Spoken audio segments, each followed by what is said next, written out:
नमस्कार, बहुत स्वागत व्यूअर्स आप सभी का। आप देख रहे हैं आपका प्रोग्राम कहानी कुर्सी की। मैं हूं सौरभ शर्मा आपके साथ और आज कहानी कुर्सी की शुरुआत करते हैं राजस्थान के टोंक से, जहां इस वक्त भारी हंगामा चल रहा है। कल से ये विवाद जबरदस्त तरीके से बढ़ा हुआ है। यहाँ पर कल उपचुनाव होना था देवली उनियारा सीट पर, जहां एक निर्दलीय प्रत्याशी नरेश मीणा ने एसडीएम को थप्पड़ मार दिया और उसके बाद जब पुलिस उसको पकड़ने के लिए गई तो उसने अपने समर्थकों को बुला लिया। वहां आगजनी हुई, दोनों तरफ से हवाई फायरिंग हुई है और रात में तो पुलिस उसको नहीं पकड़ पाई, लेकिन दिन में उसको अभी अरेस्ट कर लिया गया थोड़ी देर पहले।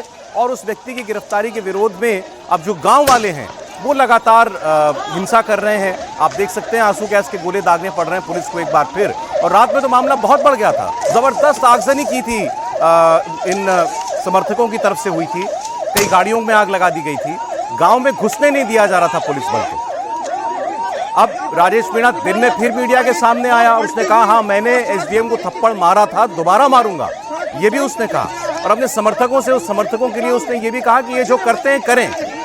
मतलब उसने एक बार भी अपने समर्थकों से शांति की अपील भी नहीं की। और आप अंजाम देख सकते हैं, नरेश मीणा गिरफ्तार हो गया है, लेकिन पूरी दबंगई के साथ वो बर्ताव करता रहा। उसने कल तो बाकायदा अपने समर्थकों से कहा था कि जरा लाठी डंडे साथ में लेकर के आना।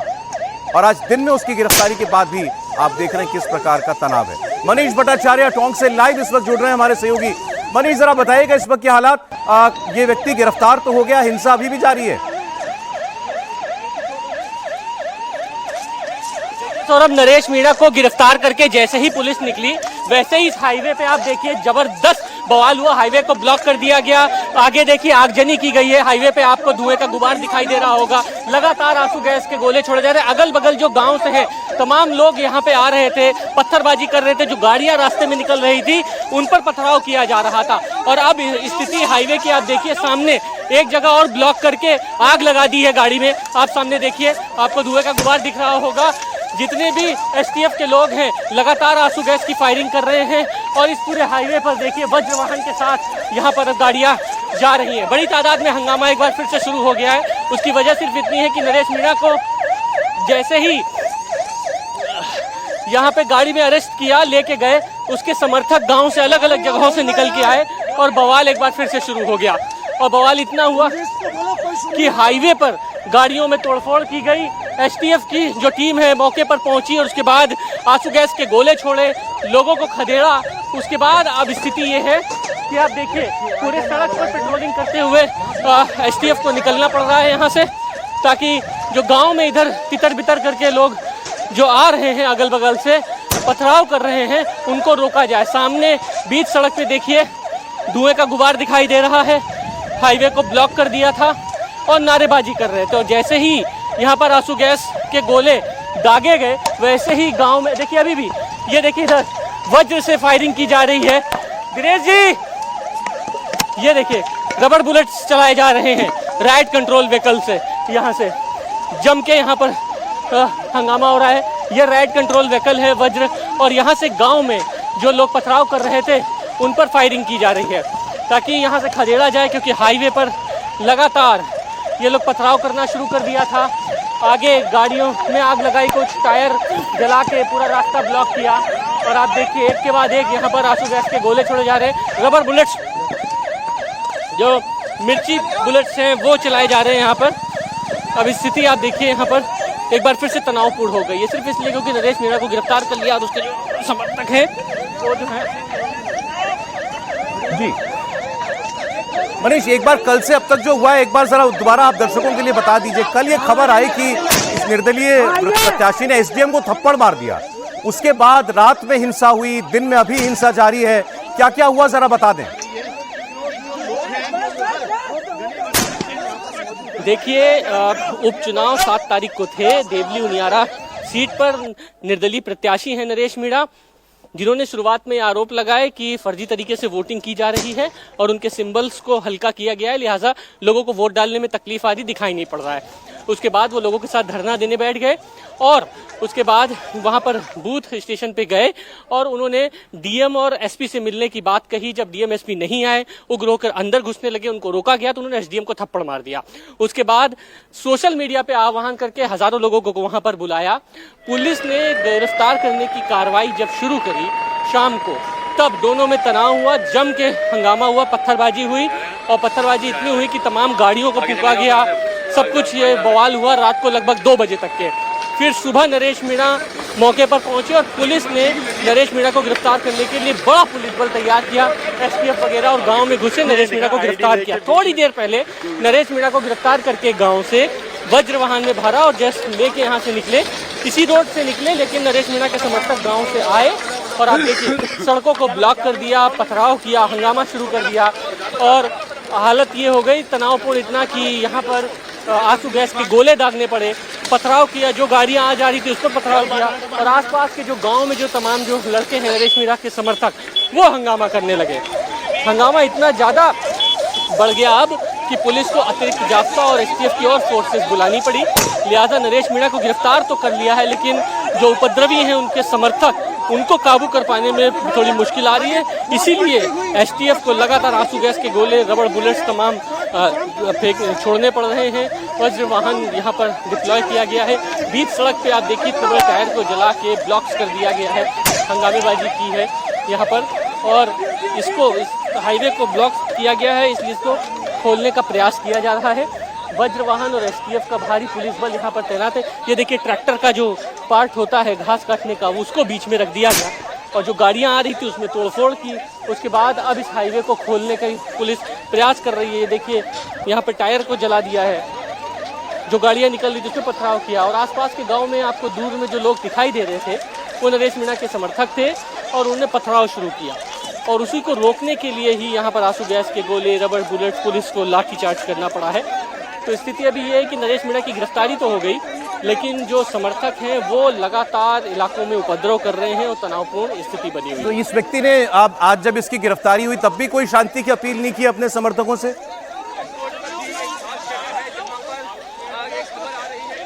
देखिए बहुत ही आश्चर्यजनक स्थिति कि एक व्यक्ति जो खुलेआम एसडीएम को थप्पड़ मारता है और जब उससे सवाल जवाब होते हैं मीडिया में तो वो खुलेआम उसको स्वीकारता है कि मैंने जो किया वो एकदम सही किया, उसको किसी तरीके का पछतावा नहीं है और सार्वजनिक रूप से ये कबूला है कि उसने और उसके समर्थकों ने पुलिस को पीटा है। लिहाजा कोई सिंपैथी ऐसे लोगों के साथ रखनी भी नहीं चाहिए। और उसके बाद जब गिरफ्तारी हुई है तब वो कह रहा है कि मैंने कोई भी सरेंडर नहीं किया है, मुझे यहाँ पे गिरफ्तार किया है, मैं मिलना चाहता था, मुझे मिलने नहीं दिया गया। लेकिन इस पूरे घटनाक्रम में तमाम लोगों का नुकसान हुआ है, घर में तोड़फोड़ हुई है, गाड़ियाँ जला दी गई हैं, 50 से अधिक गाड़ियाँ जल गई हैं, बाइकों को तोड़ा गया है, लोगों को चोटें आई हैं, उसका जिम्मेदार सिर्फ नरेश मीणा है। बड़ी बात यही है कि जब यहाँ पर इतना बवाल फिर से शुरू हो गया, लिहाजा पुलिस कड़ी कार्रवाई करने के मूड में है, क्योंकि थोड़ी देर पहले जब इसी रास्ते से पुलिस गांव में एंटर कर रही थी तब लाउड स्पीकर पर मुनादी कर रही थी कि कोई भी कानून को अपने हाथ में ना ले, अगर किसी तरीके की, देखिए सामने लाठीचार्ज हो रहा है, लोगों को पीटा जा रहा है। हाँ, और वे लाउड स्पीकर पे साफ साफ कहा था कि अगर कोई भी उपद्रव करता है तो उसके खिलाफ सख्त से सख्त कार्रवाई की जाएगी। और अब पुलिस एक्शन मोड में है, पुलिस राइट कंट्रोल व्हीकल के साथ रबड़ बुलेट चला रही है, गांव में जो जहां कहीं भी दिख रहा है तो उसको पीटा जा रहा है, जो भी यहां पर बवाल कर रहा था उसको मारा जा रहा है और उसको उठा के गिरफ्तार किया जा रहा है। ये सब देखिए, सब नरेश मीणा के जो भी गाँव में समर्थक हैं उनको दौड़ा के खदेड़ा जा रहा है यहाँ से, ताकि इस हाईवे को क्लियर करें। और पुलिस ने अतिरिक्त बल बुलाया है ताकि अब हंगामेबाजी ना हो। लेकिन 24 घंटे के अंदर पूरा सिनेरियो बदल गया। एक निर्दलीय विधायक ने जबरन प्रशासनिक अधिकारी को थप्पड़ मारा, थप्पड़ मारने के बाद एक तो चोरी, ऊपर से सीना चोरी, उसके बाद कबूला कि हाँ मैंने थप्पड़ मारा है, कोई गलती नहीं की, पछतावा नहीं, और सार्वजनिक रूप से कबूला कि मेरे और मेरे समर्थकों ने पुलिस को पीटा। और उसके बाद जब गिरफ्तारी हुई तो दोबारा से वही स्थिति कि जो रात को जिस तरीके से हंगामा हो रहा था, एक बार फिर से यहाँ पर हंगामेबाजी शुरू हो गई और स्थिति तनावपूर्ण। मनीष, मैं आता हूं आपके पास। अब इस पूरी हिंसा पर पुलिस का क्या कहना है? हिंसा काबू में है या नहीं है? ये व्यक्ति नरेश मीणा कल जब इसको पुलिस गिरफ्तार करने के लिए गई थी, जब वो कह रहा है कि मैंने पुलिस वालों को पीटा, इस पर पुलिस का क्या कहना है आपको सुनाते हैं। कौन लोग थे? नरेश मीणा समर्थक ही थे सारे के सारे? संभवतः उसी के समर्थक होंगे। जगह जगह जाम लगाने की कोशिश है। हाँ, जाम खुलवा दिया ना भाई, जाम खुलवा दिया है, जाम खुलवा रहे हैं। कंट्रोल में है पूरी? बिल्कुल कंट्रोल में रहेगी, आप निश्चिंत रहें। तो पुलिस तो फिलहाल जो ये हाईवे जाम किया हुआ है इसके ऊपर बोल रही है कि जाम हमने खुलवा दिया है, समर्थक होंगे जो लोग ये हिंसा कर रहे हैं। और इसका दूसरा पहलू ये है कि एसडीएम को इसने व्यक्ति ने थप्पड़ मारा और राजस्थान प्रशासनिक सेवा के अधिकारी हड़ताल पर चले गए। वो लगातार ये प्रेशर बना रहे थे कल से कि इस व्यक्ति की जल्द से जल्द गिरफ्तारी होनी चाहिए। मनीष,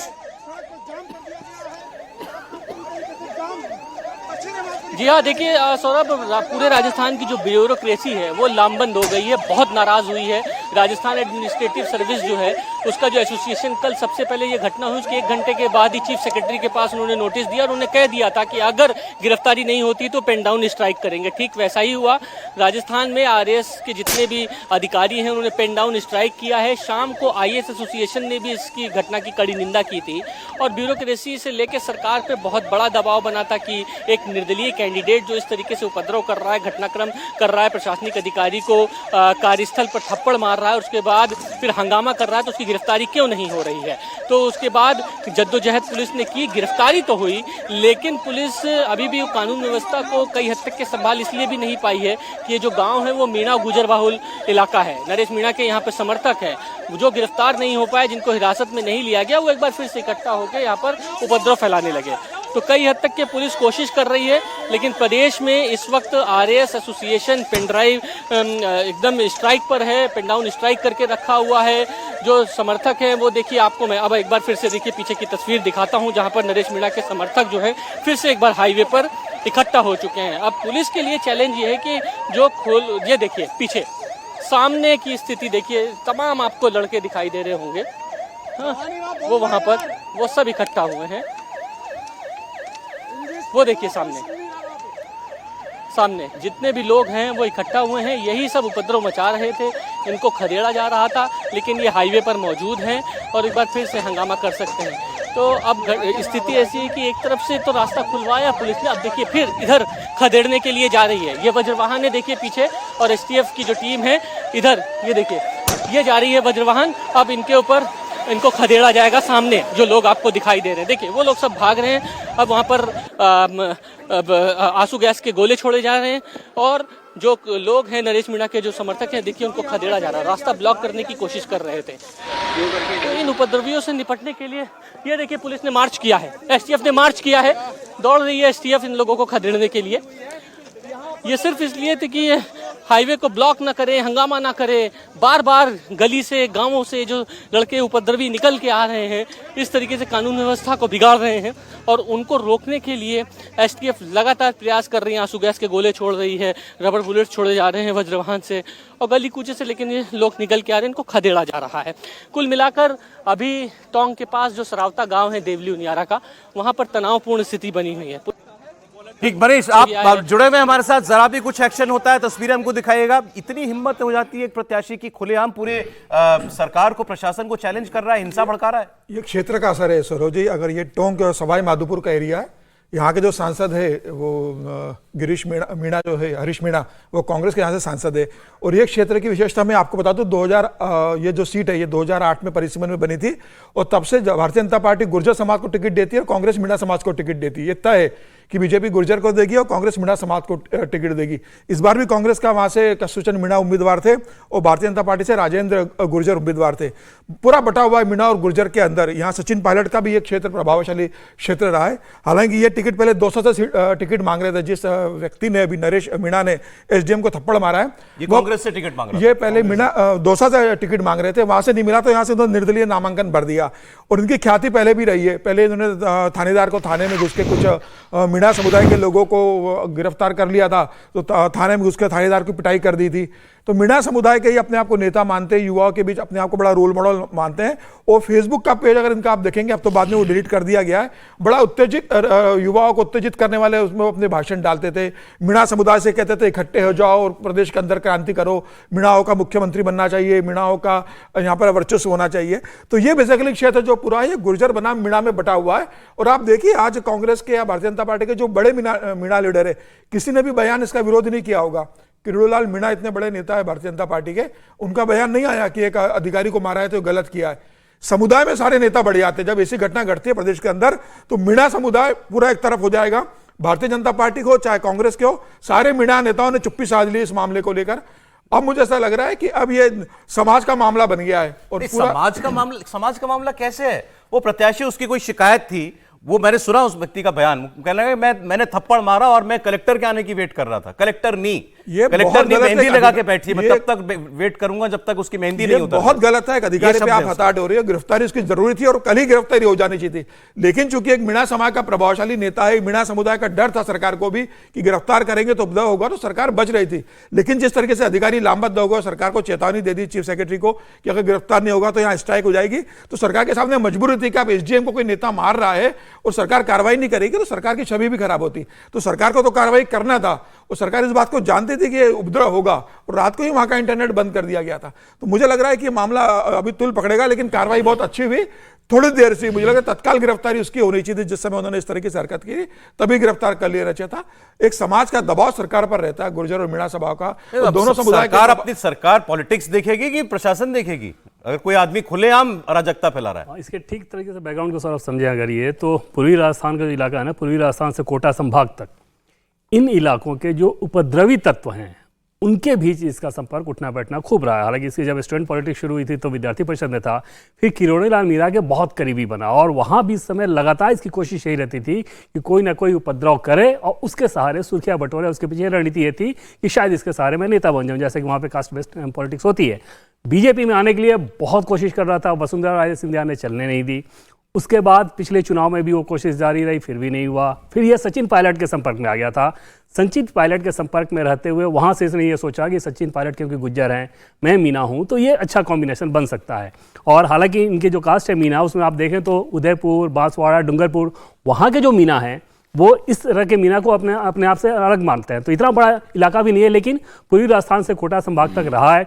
पिछले लोकसभा चुनाव में ओम बिरला के खिलाफ भी बहुत सारी इन्होंने बयानबाजी की।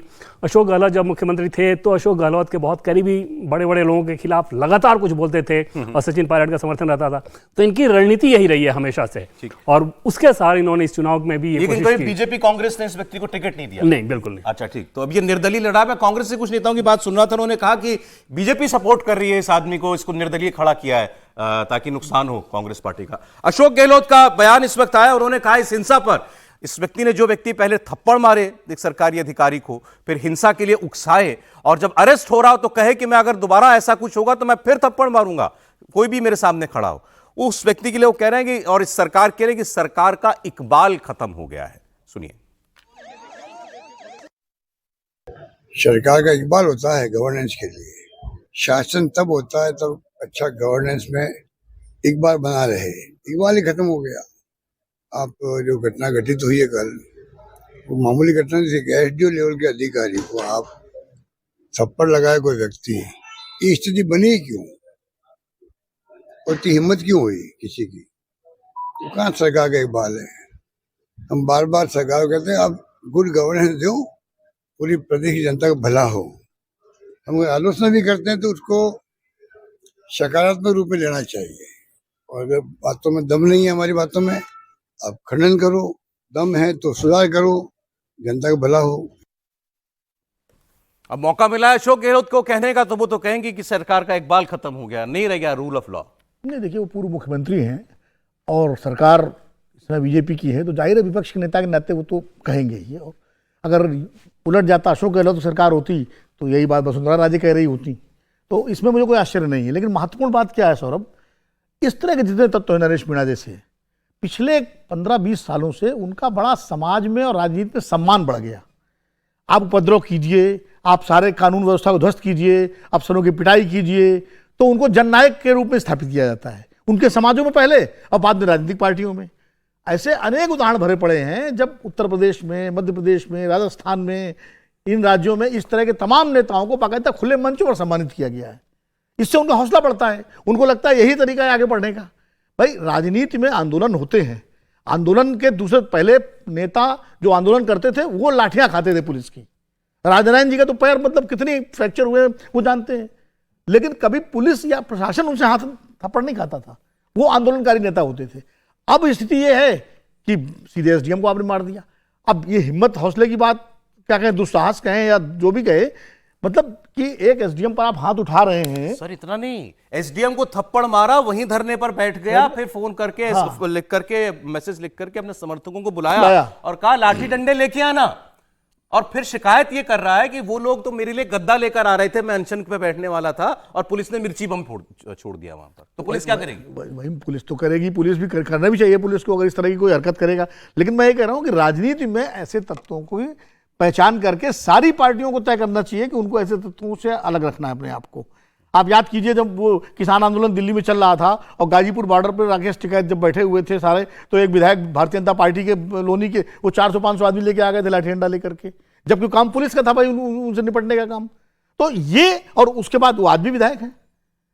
कांग्रेस में ऐसे तमाम सारे लोग होंगे जो इस तरह की हरकतें करते हैं। बिहार में आप, तो ये राजनीति में नया चलन पिछले 20-25 साल से सब शुरू हुआ है और हर पार्टी ने ऐसे तत्वों को आगे बढ़ाया है, उनको टिकटें दी हैं, उनके जेल जाने के बाद उनके परिवार वालों को टिकटें दी जाती हैं, उनके बेटों को टिकट दी जाती है। आसपास के एक दो गांव में उसका होगा कुछ थोड़ा बहुत दबदबा होगा, अब वो वहां के लोगों को बुला करके बाहर आप सड़क पर आगजनी कर रहे हैं। मीणा समाज के नेता बन जाएंगे आप देखिएगा कुछ दिनों बाद, और जब जेल से कभी छूटेंगे तो माला वाला पहना करके जुलूस निकाल के उनको स्वागत किया जाएगा। अच्छा। और हम आप जो है उस पर चर्चा करेंगे और तमाम चैनल्स और सोशल मीडिया में वो फोटो चलेंगी, और ये हुआ ऐसा नहीं, ये तो अराजकता की हद है। लेकिन जो इस केस इसीलिए हौसले बढ़ रहे हैं लोग इस तरह के नेताओं के। नहीं देखिए, एक ये बाकी सारी बात विनोद जी जो कह रहे हैं वो एकदम उससे पूर्णतः सहमत हूँ मैं, लेकिन एक बात से असहमत हूँ। पिछले 15-20 सालों में ऐसे लोगों की स्वीकार्यता कम हुई, ज़्यादा नहीं हुई।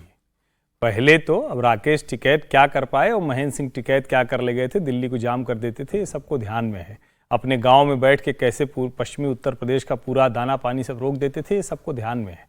बिहार, उत्तर प्रदेश के लगभग हर इलाके में ऐसे गुंडा बदमाश नेता हुआ करता था जो प्रशासन को पंगु कर देता था। वो जो तय करता था वही होता था और उनको ये राजनीतिक दल सम्मान देते थे, उनको टिकट भी देते थे। अच्छी बात है कि नरेश मीणा को किसी पार्टी ने टिकट नहीं दिया, हालांकि वो कांग्रेस में ही था। अभी जब उसको टिकट नहीं मिला तब वो निर्दलीय चुनाव लड़ रहा है। लेकिन सवाल यहां दूसरा है। सवाल यह है कि क्या कोई भी जाति, समूह, समाज ऐसे व्यक्ति के साथ अपने आप को अभी भी रिलेट करके खुश हो रहा है क्या? और अगर ये खुश हो रहा है तो हमने, और ये इस लड़ाई को अगर आप नरेश मीणा की पोस्ट देखें, जो कुछ उसने कहा है, वो एसडीएम की जाति और अपनी जाति के बीच का संघर्ष चाहता है, जो ज्यादा खतरनाक है। जो अमित चौधरी मेरे ख्याल से उनका नाम है, जो एसडीएम साहब हैं, और उनके पुराने वाकये उठा के पुरानी चीजें करके और आरोप लगाते हुए ये करने की कोशिश है। राजनीति में दबंग, ताकतवर ऐसे लोगों का होना बिल्कुल ठीक है अगर वो जनता के हक की बात करें, लेकिन आप एसडीएम को थप्पड़ मार दे रहे हैं और उसके बाद आपको लगता है कि उसके बाद भी आप सरकार को घुटनों पर ला देंगे, दंगा कर देंगे, तो मुझे लगता है बिना किसी हिचक के राज्य सरकार को, प्रशासन को, अभी वहां उपचुनाव है तो राज्य चुनाव आयुक्त जो हैं, पूरी कड़ाई से निपटना चाहिए। और एक चीज मैं कहूंगा, अशोक गहलोत जी आज कह रहे हैं कि ये इकबाल खत्म हो गया, वैसे इकबाल कहां रहता है ये भी पता करना पड़ेगा। उनके समय में ही विजयादशमी के दिन वो कौन सा इलाका था, नाम भूल रहा हूं, वहां दंगे हो गए थे विजयादशमी के दिन। इकबाल कहां चला गया था पता नहीं। जोधपुर दंगे हो गए थे उनके घर में, कहां इकबाल चला गया था पता नहीं। जयपुर दंगे हो गए थे, कहां इकबाल चला गया था पता नहीं। लेकिन इकबाल सीतर आज क्या करना चाहिए था? आज उनको कहना चाहिए था ये इसने जिस तरह की राजनीति की है ये स्वीकार्य नहीं हो सकती है, हम सब इसमें प्रशासन के साथ हैं। क्या ये बयान उन्होंने दिया? मुझे लगता है कि किसी जगह जब हम कहते हैं समाज में स्वीकार्यता, तो हम उस समाज को दोषी ठहराते हैं, नेताओं को नहीं ठहराते। मतलब हर्षवर्धन जी ने कहा कि ऐसे तत्वों की स्वीकार्यता कम हुई है, मैं इससे असहमत हूं। मैं बहुत सारे नाम गिना सकता हूं जिनको एमएलए एमपीज के टिकट दिए गए, मंचों पर सम्मान किया गया उनकी अराजकता के लिए, लेकिन चूंकि समय आपके पास कम है, कभी उस पर भी बहस कर लेंगे कि किस तरह से इस तरह के थप्पड़ अफसरों पर मारने वालों की और उनकी पिटाई करने वालों की स्वीकार या अराजकता फैलाने वालों की स्वीकार्यता भारतीय राजनीति में हर पार्टी में बढ़ी है। ठीक है, चले इस पर बहस अगर आगे मौका मिलेगा तो आगे भी करेंगे। यह आपने देखा इस वक्त जो राजस्थान टोंक में हंगामा चल रहा है, स्थिति फिलहाल थोड़ी काबू में दिखाई दे रही है क्योंकि पुलिस दल बल के साथ वहां मौके पर है। जरा भी यहां पर कुछ और हंगामा होता है हम आपको लाइव तस्वीरें दिखाएंगे, हमारे सहयोगी मनीष भट्टाचार्य वही मौजूद है।